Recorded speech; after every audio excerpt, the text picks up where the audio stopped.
Hello, everyone, and welcome to another episode of Voice Behind CCUB, a special LinkedIn Live interview series powered by Logistics Insider, the official media partner of Cold Chain Unbroken 2025.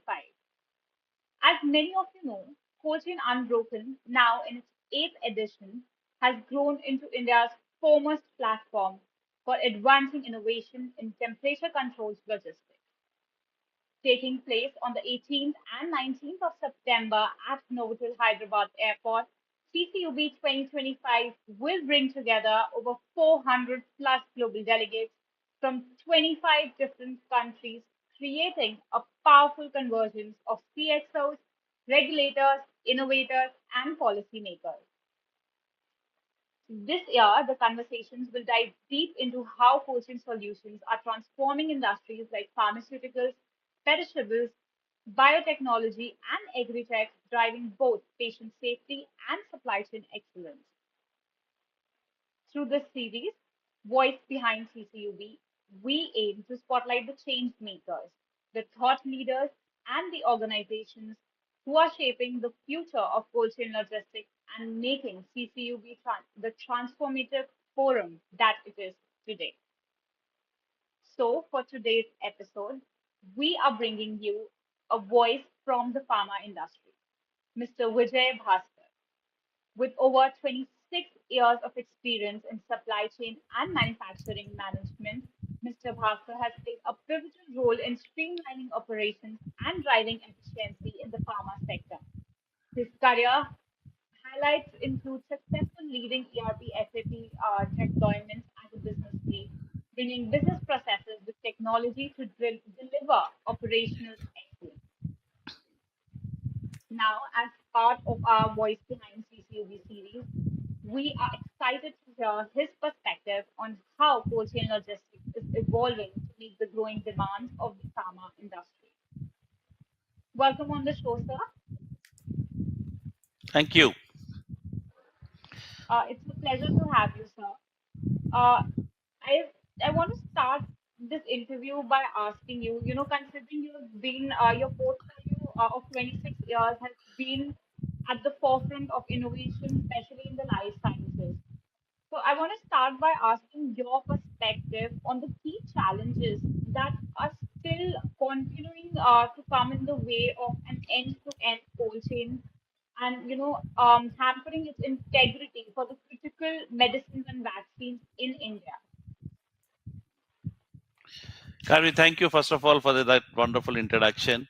And you are very absolutely right. And it is so timely and essential question at this point of time that we all have to ponder.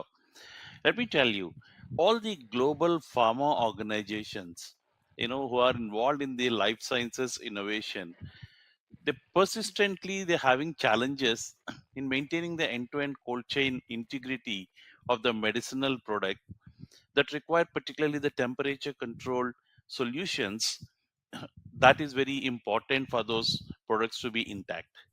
Now let's look at the cold chain products. They require, as you all know, specialized handling at the ports.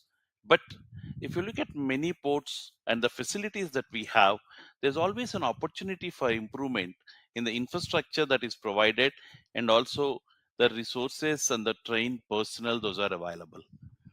Now, the focus also is on the last mile delivery. If you really look at, we had many examples in the past as well. Particularly, let's take an example in the Indian context, the rural and the semi-urban areas where we still see the inconsistency in the power supplies to access the temperature controlled vehicles. They pose apprehensions in the minds of the shippers about the product efficacy and the integrity. Despite all the technological advancements that we have seen, and the temperature deviations remain a recurring concern for all the shippers in today's world. When you talk about the key challenges, I think these are definitely the day. When we've been discussing in the cold chain unbroken conferences, the excursions still they occur during the transits, especially maybe due to a wrong selection of the packaging solutions or you can say that improper palletization or handling or packaging choices those are taken. And also the use of the data loggers, the real-time monitoring is really growing, but there are still gaps in the data retrieval and the response and the protocols that we are adhering to. Let me also bring in one point, from the pharma industry perspective, we take the utmost care and the responsibility while designing the products and integrity of the products. When we talk about the ultra cold chain, we are today in the world, we are talking about the ultra cold chain products that require temperatures anything ranging between 2 degrees to minus 70 and minus 80 degrees.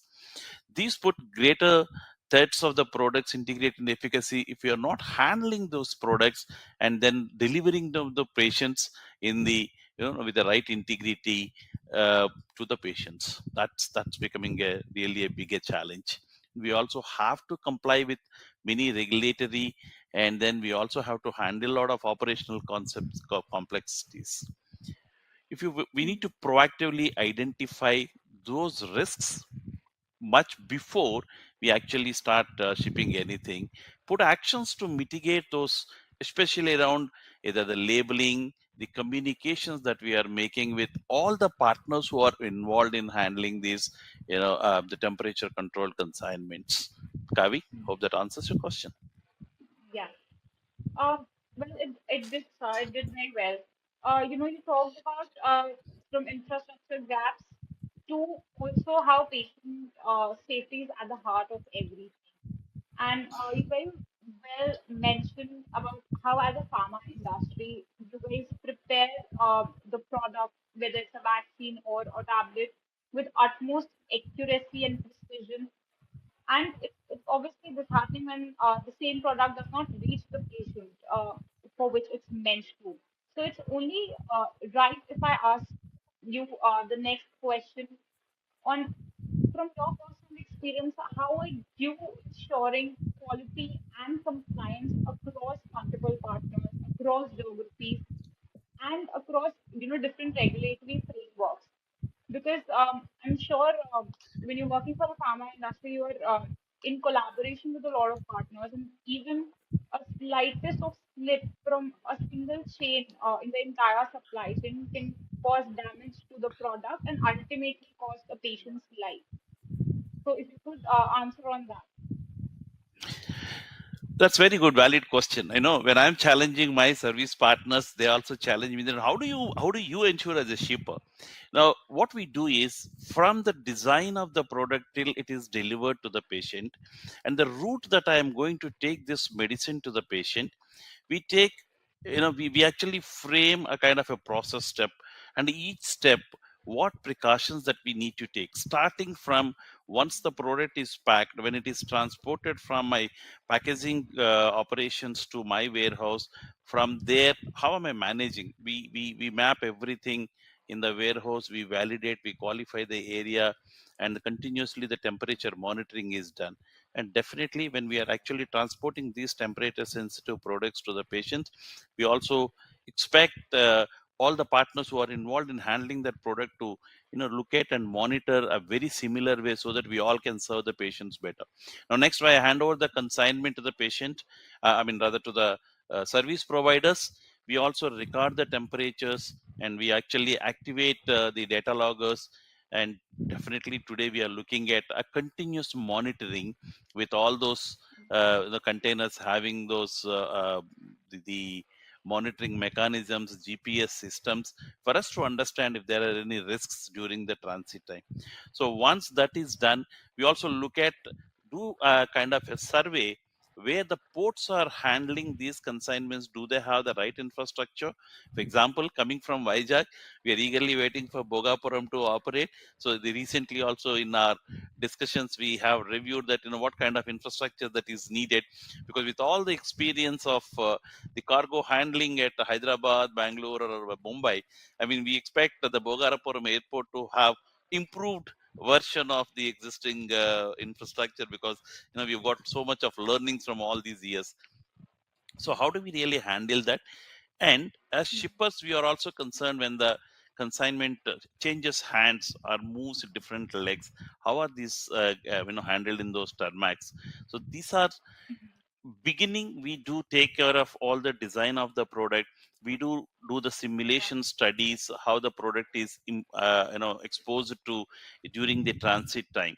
So we take all those things, and we also communicate to our service partners and also those people who are handling it, what is the requirement very clearly, how to handle it, how do they need to do the intervention when they see the excursions in the temperature. So I think we all of us have to come together, work together to handle these temperature sensitive consignments so that patients are served better. Yeah. Well, very aptly put, sir. You talked about the importance of every stakeholder coming together. And now I want to deviate from this to CCUB.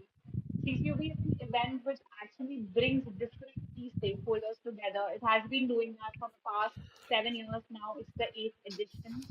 And as we all know, we are going to see about more than 400 delegates flying in from 25 different nations. So it's only apt to ask you, what are your expectations from this platform this year, and how are you seeing such industry forums, contributing towards a stronger collaboration and innovation in the entire industry? you know Keeping aside the entire the CCEB conversations or the discussions what we have, the moment I enter the conference hall itself, I get the vibrations. I I really love so much to be part of this CCUB conference. As you were rightly said, I'm so happy the organizing team, they brings in experts across the world. So many international colleagues, they come and then they participate, share their knowledge and to understand what's happening. So the when you talk about the expectations from the industry or the shipper perspective, so we expect it to drive some cross functional transparency across all the cold chain operations, from the packaging and logistics to the regulatory compliance and sustainability. How are we handling all these things? We would like to certainly listen from the experts to understand what challenges they have faced, and then how did they really address those challenges. I think this CCUB forum is also seen as a great launchpad for open innovation. I've seen many people coming up with innovative ideas, either it in the cold chain packaging solutions or the logistics perspective. Even they actually discuss about the minute things like how do we really handle the documentation, how are we support, how are we, how do we need to get the support from the government policies and then infrastructure. I know this forum also promotes kind of a disruptive thinking. There's no barrier. There's absolutely no barrier. There are open discussions. I really love that, participating in those discussions and listening to those experts. It's the kind of a open data platform. People share their experiences and what all the experimentations that they have done in the cold chain solutions to benefit the patients. Also, this CCUB have seen that this also supports the circularity in the packaging and the logistics industry. The how the people are trained, and the kind of reusable packaging that we are talking about. What kind of reusable packaging that we are talking about in the coming days? Because we are talking about in the current world the sustainability.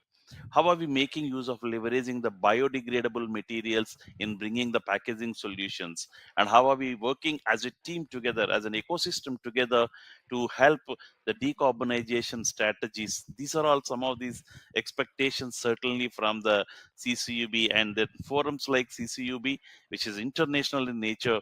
They help in harmonizing both global and local cold chain policies. That is one of the major expectations, and I'm sure it will drive greater collaboration and innovation across the pharma industry. Of course, I know there are people from the other industries also. It's great to learn from them as well, and what kind of logistics solutions that our people think they are thinking about, and how are they going to leverage the technology. How can we learn from other industry as well? Can I really adopt some of these solutions to the pharma industry? I think these are the expectations. Yes. Well, you said it right, sir.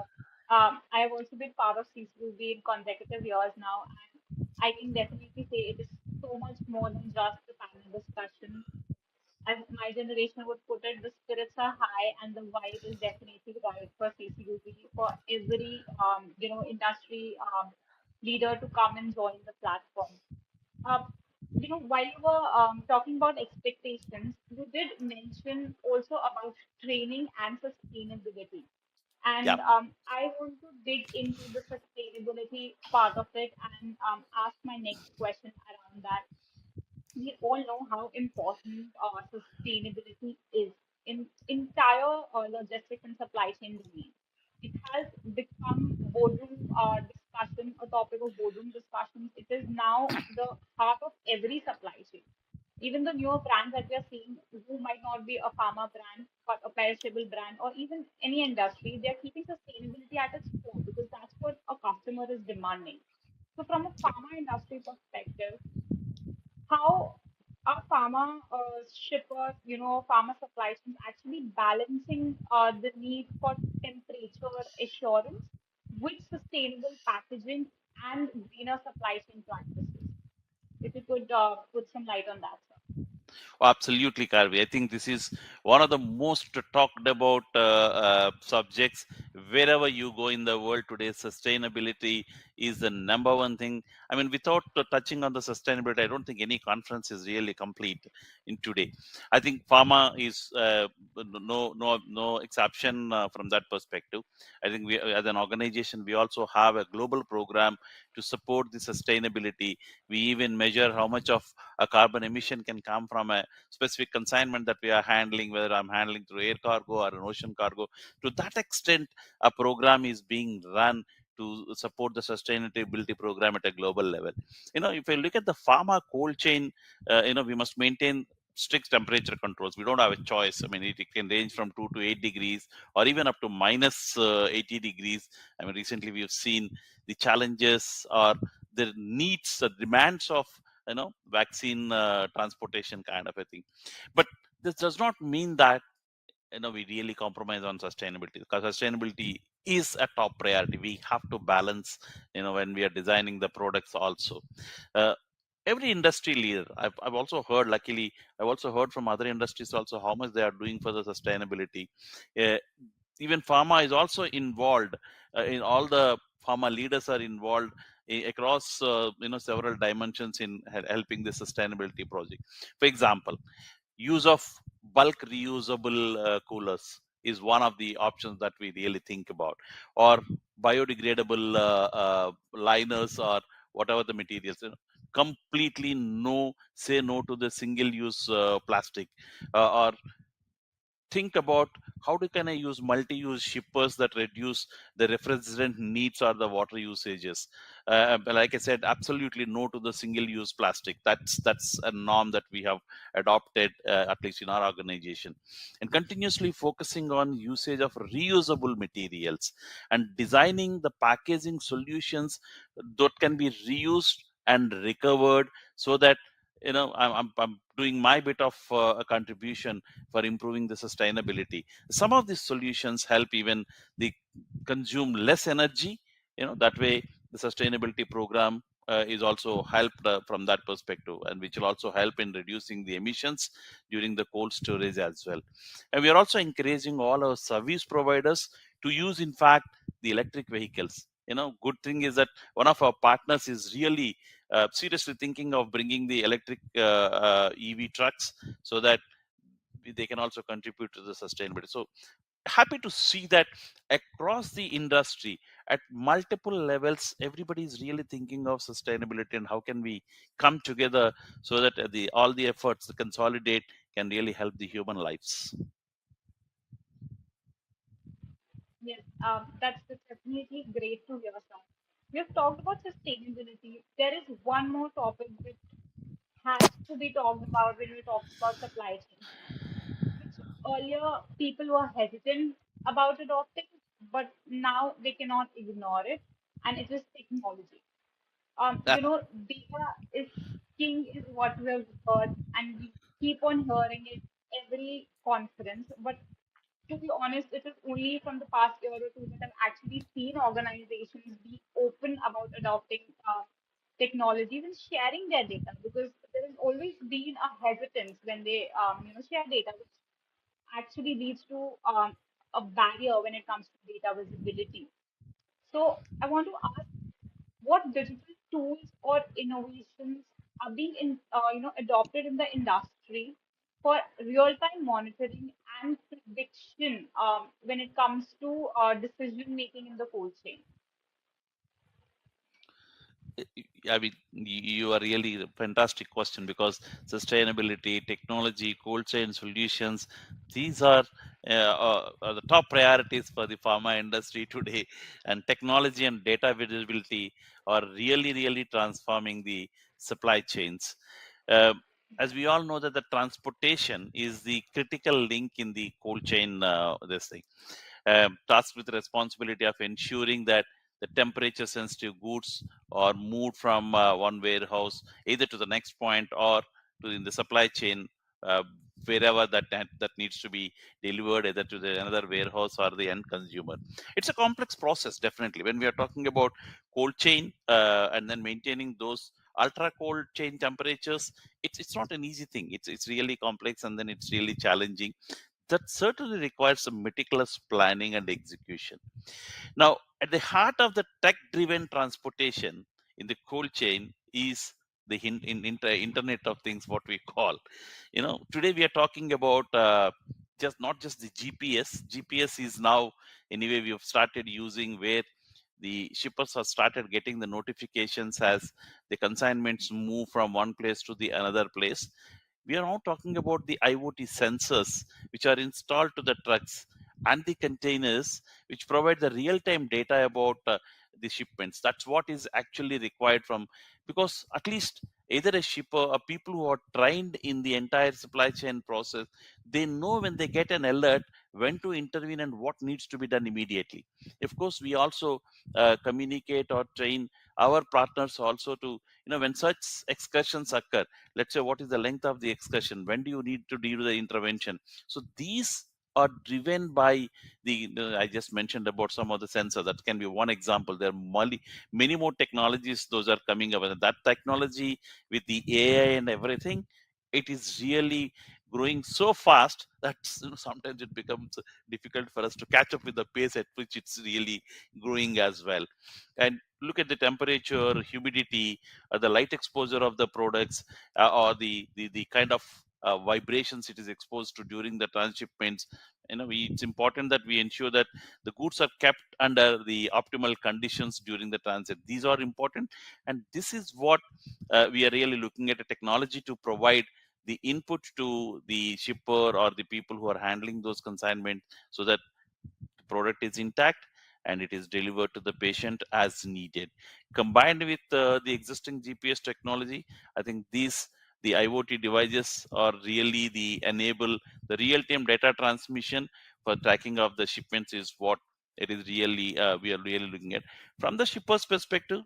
This is another aspect where when we are attending this CCUB, we are eager to know that what are those technology uh, innovators are really bringing up with new ideas. This is another expectation. When you asked in the previous question that what are the expectations, definitely this is one of them. And this provides the logistics teams with a complete visibility of the entire supply chain, allowing them to act promptly as and when it is necessary. Beyond tracking also, we also talk about the predictive analytics that is becoming a critical part of the transportation management, as we all know. By analyzing these historical data and the current conditions, the models that we can develop, we can forecast the potential either delays or the risks due to either traffic or the weather conditions. All these help us, the logistics teams, to take the preventive actions, put proper actions in place so that the product, ultimately the product has to be the product needs to be integrated, and also the efficacy of the product should not be disturbed. That's the idea. So this is where we are really looking at. We are currently executing all the shipments with whatever the technology that is available, but we are really looking forward further to leverage any enhanced technologies that can really help us. Yeah. Well, it's really great to hear that pharma industry is hungry for more technology, because that is that means better products for the patients, and that is what matters at the end of the day. That's really good to hear. I want to end. This is brought us, to the end of the interview, and I want to end it on a higher note. So, if in one or two pointers you can tell me what is the next big opportunity or shift in the pharma coaching that you're seeing. It could be globally or in India. Uh, I think when we look ahead, like you rightly mentioned, the rise of the digital technology, the predictive analysis, and the real-time monitoring platform is something which will definitely transform the cold chain visibility and control that will ultimately benefit both the pharma industry as well as the consumer, which is patients who are in need of those products.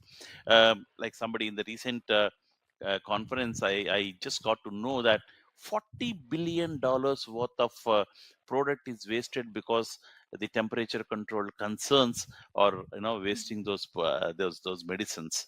That's really heartening. So if these technologies and monitoring can help us improve, I think we all can uh, serve the patients in much better. Also, the digital thing is becoming so essential in the cold chain.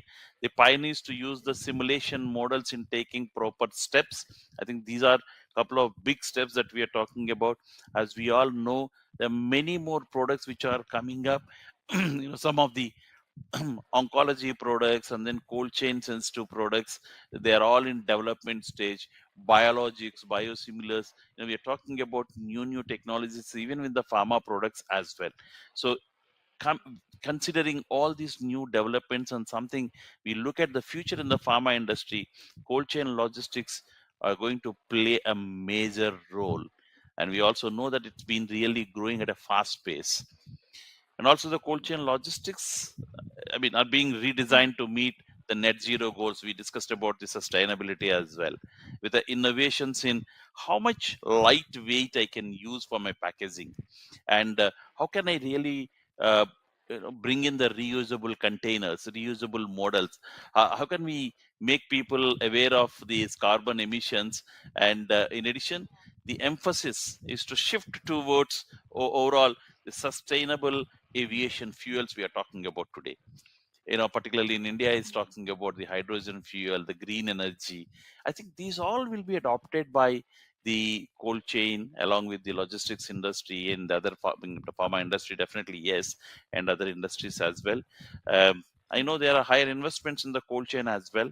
The overall improvement of the infrastructure, that's what we are looking for. Uh, Definitely, there is also support I see from the government, and the industry is definitely looking for further more support in terms of developing the cold chain infrastructure, maybe the bonded warehouses, are the smart ports where we are talking about the transit of the goods on the roads or the rail, kind of multimodal logistics methodologies that we are talking about, in taking advantage of the cost and the transit lead times to handle these temperature control consignments. I think we are in a way we are talking about the temperature control corridors kind of a thing. I think that's the next big thing Oh, we are talking. well, that's definitely big, and I can sense from what you have answered that the industry is looking towards a lot of big opportunities and things coming in, for the industry, and that's great to hear. I would like to really thank you for joining us today and taking your time from your busy schedule for this conversation. Just to sum up, today you've highlighted some of the most pressing priorities of the pharma cold chain, from ensuring end-to-end integrity to leveraging technology for visibility and balancing sustainability with compliance. Above all, what was at the heart of it was that patient safety is crucial and it is important and it is what matters. And these insights have not only underlined the challenges, but also highlighted the immense opportunities that lie ahead, like you just concluded. So I really want to thank you for these really insightful perspectives that you've brought. And I cannot wait to look forward to continue our dialogue at CQB 2025, which is once again, I want to remind everyone, happening on the 18th and 19th of September in Novotel, Hyderabad. support. Thank you so much, Mr. Bhaskar, for joining us today. Thank you, Karvi. It's been always pleasure to be associated with CCUB, and like I said, that I feel really vibrant whenever I get into the conference hall. It's a different world. At the same time, lot of learnings, and thank you for giving me an opportunity to talk to you and then share my views on the cold chain and the pharma industry. Thanks a lot.